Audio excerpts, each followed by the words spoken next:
Hi friends, Sahayamary kitchen channel. Beef gravy செய்ய போகிறேன். அதுக்கு இது ஒரு கிலோ பீஃப் வாஷ் பண்ணி வச்சுருக்கேன். வாஷ் பண்ணி மல்லித்தூள் 1 ஸ்பூனு, மிளகாத்தூள் 1 ஸ்பூன், மஞ்சத்தூள் அரை ஸ்பூன் போட்டுக்குங்க. சிக்கன் மசாலா ஒரு 1.5 ஸ்பூன் போட்டுக்குங்க. இந்த மாதிரி 1.5 ஸ்பூன் போட்டுக்குங்க. சோம்புத்தூள் அரை ஸ்பூன் போட்டுக்குங்க. கரம் மசாலா ஒரு ஸ்பூனு போட்டு, கொஞ்சம் கருவேப்பிலை, இஞ்சி பூண்டு அரை ஸ்பூனு, இது 2 பல்லாரி, 2 பச்சை மிளகு கட் பண்ணாமல் அப்படியே போடுங்க. இந்த மாதிரி நீல வாக்கில் பல்லாரி 5 ஓட்டு இதெல்லாம் போட்டு மிக்ஸ் பண்ணுங்க. அடுப்பில் வச்சுட்டு தண்ணி ஊற்றி ஒரு 7 விசில் விட்டுக்குங்க.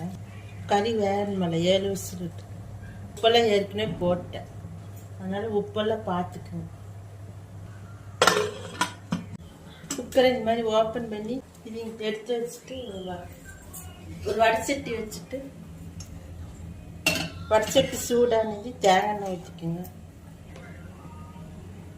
தேங்காய் எண்ணெய் ஒரு 3 ஸ்பூன் ஊற்றிக்குங்க. எண்ணெய் சூடாகணும். எண்ணெய் சூடானது ஒரு அரை ஸ்பூன் கடுகு போட்டுக்குங்க. கடுகு போட்டு கடுகு வெடிச்சதுக்கப்புறம் நீங்கள் இந்த ஒரு பல்லாரி பொடியை நறுக்கிறது, கொஞ்சம் கருவேப்பிலை, ஒரே ஒரு தக்காளி இது போடணும். வெங்காயத்தை ஒரு 10 நிமிஷம் வெங்காயம் இந்த மாதிரி வணங்கினா போது. வணங்கிட்டு நீங்கள் இதில் போடணும். கறி ஊற்றி இது கொஞ்சம் வற்றி வரணும். வற்றிட்டு கிரேவி மாதிரி வரும். உங்களுக்கு ஒரு 1/4 மணி நேரம் வச்சுருங்க, இது வற்றிடும். கறியெல்லாம் இந்த மாதிரி வற்றி வச்சுக்கோங்க. இல்லை அரை ஸ்பூனு மிளகுத்தூள் ஓட்டுக்குங்க. போட்டு 2 பீஸ் தேங்காய் இந்த மாதிரி துருவி வச்சுருக்கேன். தேங்காயில் போடணும். தேங்காய் சீவி போடணும். இந்த மாதிரி மற்ற கறி நல்லா டேஸ்ட்டாக இருக்கும். போட்டு இந்த மாதிரி 2 நிமிஷம் இறக்கிங்க, ரொம்ப வேண்டாம். இறக்கிட்டு அவ்வளோதான், பீஃப் கிரேவி ரெடி ஆயிடுச்சு. நீங்கள் இது ட்ரையாகவும் செஞ்சுக்கலாம், கிரேவியாகவும் செஞ்சுக்கலாம்.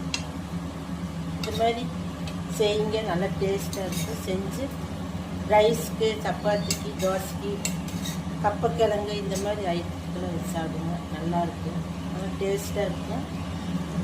இது மாதிரி நீங்கள் செஞ்சு சாப்பிட்டு எப்படி இருக்குன்னு எனக்கு கமெண்ட் பண்ணுங்கள், லைக் பண்ணுங்கள், ஷேர் பண்ணுங்கள், சப்ஸ்கிரைப் பண்ணுங்கள் ஃப்ரெண்ட்ஸ்.